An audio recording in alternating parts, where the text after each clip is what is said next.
सुरवनिया लोखामा तही पर मानिक दीप जले हो। तही खामा उठ गेली कौनिया माँ अपने स्वामी से अरज करे हो। अरे अरे पिया पंडित बरुआ किछु चाहेले हो।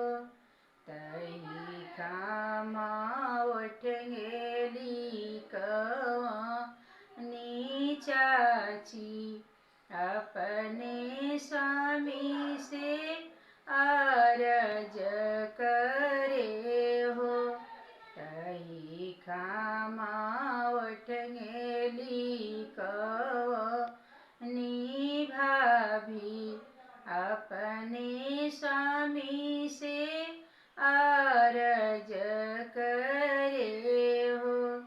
अरे अरे पिया पंडित बरुआ किछु चाहेले हो। बरुआ किछु चाहेले हो। अरे 8 बरिसवा के लाल भयो बरुआ कई डलहु हो।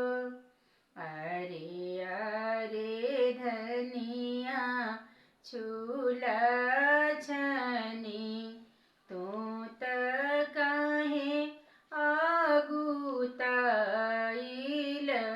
हो।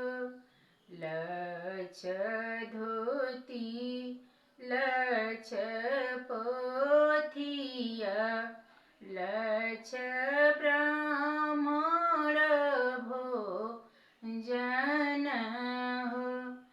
इतना सामान जब जुटी हैं बरुआ कई डलबी हो। इतना सामान जब जुटी हैं बरुआ कई डलबी